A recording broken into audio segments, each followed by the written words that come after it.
करने वाली याचिकाओं पर सुनवाई के लिए आखिरकार सहमत हो गया। 19 मार्च को अब मामले की सुनवाई होगी। वरिष्ठ वकील कपिल सिब्बल ने मुख्य न्यायाधीश टी.वाई. चंद्रचूड़ के समक्ष इस मुद्दे का उल्लेख किया। इसके बाद चीफ जस्टिस ने कहा कि मामले को अगले सप्ताह सूचीबद्ध किया जाएगा। 2019 से शीर्ष अदालत में दायर 200 से अधिक संबंधित याचिकाओं में विभिन्न सीए प्रावधानों को चुनौती दी गई है।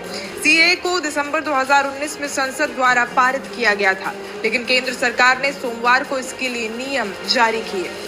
आपको बता दें, इंडियन यूनियन मुस्लिम लीग की ओर से पेश हुए सिब्बल ने कहा, याचिकाएं 2019 से लंबित हैं। पहले हमने कानून पर रोक लगाने के लिए दबाव नहीं डाला क्योंकि उन्होंने तर्क दिया था कि नियम अभी तक तैयार नहीं किए गए हैं। आम चुनाव से ठीक पहले उन्होंने नियमों की घोषणा कर दी है। एक बार नागरिकता मिल जाने के बाद प्रक्रिया को उलटना मुश्किल होगा। IUML अदालत में उन याचिकाकर्ताओं में से एक है जिन्होंने अधिनियम में संशोधनों और धारा 6B की वैधता को चुनौती दी है। इस धारा का उद्देश्य 31 दिसंबर 2014 को या उससे पहले भारत आए गैर मुस्लिम शरणार्थियों को फास्ट ट्रैक नागरिकता प्रदान करना है।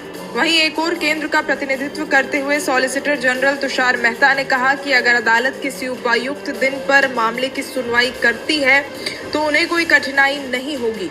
उन्होंने कहा, मैं ये भी कहना चाहूंगा कि किसी भी याचिकाकर्ता के पास ये कहने का अधिकार नहीं है कि केंद्र नागरिकता ना दे। जहां तक चुनाव पर बहस का सवाल है, मैं राजनीति को अदालत से दूर रखूंगा। इस पर CJI ने कहा कि मामले में सभी 237 याचिकाओं का 19 मार्च को सूचीबद्ध किया जा सकता है। न्यायमूर्ति चंद्रचूड़ ने कहा, विभिन्न बिंदुओं वाले सभी पक्ष हम कुछ वकीलों को सुन सकते हैं। भारतीय जनता पार्टी के नेतृत्व वाली केंद्र सरकार ने सोमवार को CAA लागू कर दिया था। ये कानून पाकिस्तान, बांग्लादेश और अफगानिस्तान से 31 दिसंबर 2014 से पहले भारत में प्रवेश करने वाले बिना दस्तावेज वाले गैर मुस्लिम प्रवासियों के लिए नागरिकता का मार्ग प्रशस्त करता है। केंद्र सरकार द्वारा CAA के अधिसूचित नियमों के तहत इन देशों से भारत आए हिंदू, सिख, जैन, बौद्ध, पारसी और ईसाई समुदाय के लोगों को भारत की नागरिकता दी जाएगी। क्या है CAA के वकील का कहना, सुनिए। 2019 से पेंडिंग है। ये जब गवर्नमेंट ने ये CAA act, citizenship amendment act पास किया है, तब से हमने ये चैलेंज किया है और 2019 से ये पेंडिंग है। जब बीच में सुनवाई हो गया, गवर्नमेंट ने बोला है अभी स्टे का कोई ज़रूरत नहीं है क्योंकि अभी हमने इम्प्लीमेंट नहीं कर रहे, अभी रूल्स नोटिफाई नहीं कर रहे हैं। बट इलेक्शन से पहले, अभी 2 दिन पहले गवर्नमेंट ने ये नोटिफाई किया है। अभी एक स्टे एप्लीकेशन सुनने के लिए ज़रूरत है क्योंकि अभी एक बार सिटीजनशिप दे चुका है, ये रूल्स के हिसाब से दे दिया है, तो वो रिवर्ट नहीं कर सकते हैं। फिर अभी इसमें एक अर्जेंट हियरिंग का चांसेस है दैट वो कोर्ट ने वो मान लिया। कोर्ट ने अभी ट्यूसडे के लिए ये लगाया है। मैंने इससे पहले उच्चतम न्यायालय में कई अर्जियां दायर कर नागरिकता संशोधन अधिनियम 2019 की संवैधानिक वैधता को चुनौती दी गई थी। इनमें CAA को चुनौती देने वाले याचिकाकर्ताओं में से एक इंडियन यूनियन मुस्लिम लीग यानी IEUML ने अदालत से ये सुनिश्चित करने का अनुरोध किया है कि पूर्व में दायर रिट याचिकाओं का निपटारा किए जाने तक मुस्लिम समुदाय से संबंधित लोगों के खिलाफ कोई दंडात्मक कार्रवाई नहीं की जाएगी। CAA के तहत मुसलमान भारतीय नागरिकता के लिए आवेदन नहीं कर सकते।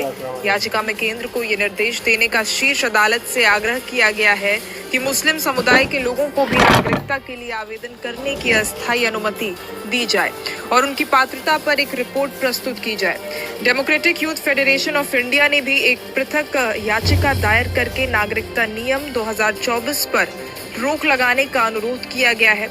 सुप्रीम कोर्ट पहले से ही CAA की संवैधानिक वैधता को चुनौती देने वाली विभिन्न याचिकाओं पर विचार कर रही है। नियमों पर रोक लगाने की मांग करते हुए याचिका में कहा गया था कि CAA के प्रावधानों को चुनौती देने वाले लगभग 250 याचिकाएं सुप्रीम कोर्ट के सक्षम। नियमों पर रोक लगाने की मांग करते हुए याचिकाओं में कहा गया था कि CAA के प्रावधानों को चुनौती देने वाली लगभग 250 याचिकाएं शीर्ष अदालत के समक्ष लंबित है।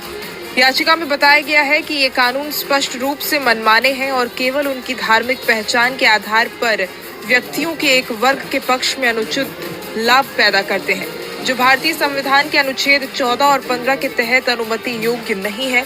याचिका में ये भी कहा गया है कि चूंकि CAA धर्म के आधार पर भेदभाव करता है, ये धर्मनिरपेक्षता की जड़ पर हमला कर रहा है, जो संविधान की मूल संरचना है।